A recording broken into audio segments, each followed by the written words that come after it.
Bonjour, je suis Lamine Naman, enseignant-chercheur à l'Université Paris-Créteil. Donc, je suis rattaché au département GEA de Fontainebleau et je suis chef de département depuis 4 ans.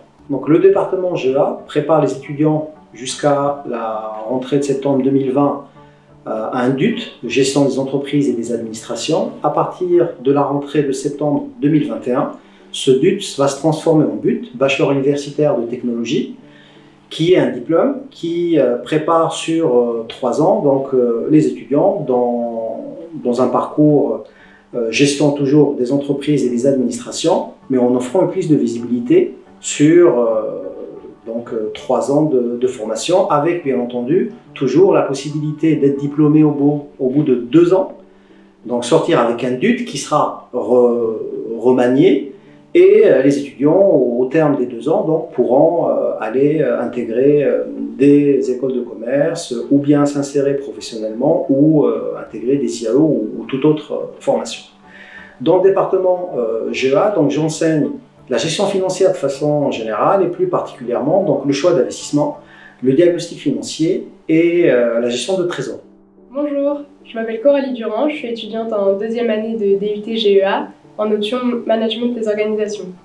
Bonjour, je m'appelle Charlotte Tigard et je suis aussi étudiante en 2e année de GEA, option GMO aussi comme Coralie. On a des cours de LV1 mais aussi de LV2, on peut prendre espagnol, allemand, chinois. Et pour les stages, on a un stage, normalement c'est en 2e année de 11 semaines, mais maintenant il y a un stage en 1re année et en 2e année.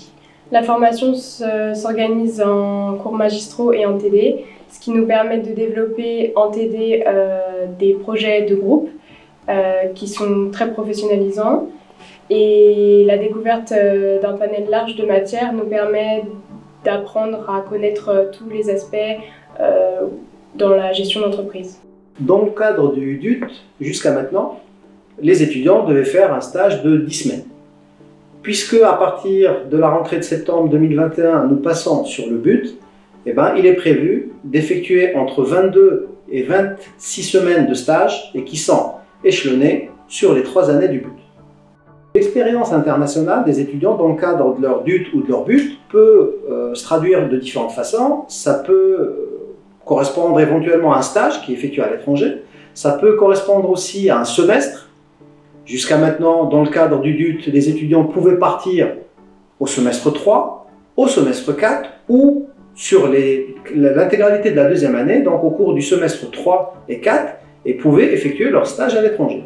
Cela leur permettait de découvrir donc, pendant toute une année une expérience à l'étranger, avec bien entendu les partenaires que nous avons donc, au Canada, aux Pays-Bas et puis en Allemagne. Nous avons aussi d'autres partenariats au niveau de l'ITSENA Fontainebleau, mais jusqu'à maintenant, donc, les étudiants n'ont pas pu expérimenter, par exemple, des séjours d'études en Amérique latine ou en Asie. Jusqu'à maintenant, donc, dans le cadre du DUT GEA, nous avions un groupe spécifique qu'on composait dès la 1re année.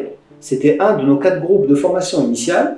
La particularité de ce groupe, qu'on appelait groupe international, il y avait quelques enseignements qui étaient prévus dans le programme pédagogique national, mais qui étaient dispensés en anglais. Donc les étudiants qui pouvaient intégrer ce groupe, ou bien dès la 1re année, devaient avoir un niveau suffisant d'anglais, et d'ailleurs les enseignements en anglais devaient leur permettre d'améliorer leur niveau d'anglais, et bien entendu, donc, les étudiants pouvaient à la fois donc, sortir de ce groupe-là, mais aussi l'intégrer au terme du 2e semestre ou du 3e semestre. Alors, grâce au DUT, j'ai pu me découvrir et grâce notamment au module PPP, donc projet professionnel et personnel, qui a permis de mettre en avant des qualités que je ne soupçonnais pas forcément. Et du coup, je vais faire une licence professionnelle en alternance e-commerce et marketing ici à Fontainebleau. Et j'enchaînerai avec une 2e licence management car les 2 domaines me plaisent et cela me permettra d'avoir une grande ouverture professionnelle pour la suite. Et donc au départ, je voulais être assistante de direction et maintenant je préférerais me diriger pour une licence professionnelle management parce que j'aime bien gérer les équipes et j'aime beaucoup les travaux de groupe. Ici, on en fait beaucoup. Dans le cadre de la sélection des candidatures des bacheliers souhaitant suivre leur DUT dans notre département, nous attachons une importance particulière aux enseignements qui maximiseront les chances des étudiants qui nous rejoindront de réussir leur DUT, c'est-à-dire le français, les mathématiques, l'histoire géo, sciences économiques et sociales, et en fonction des options, mercatique, gestion finance, ressources humaines éventuelles.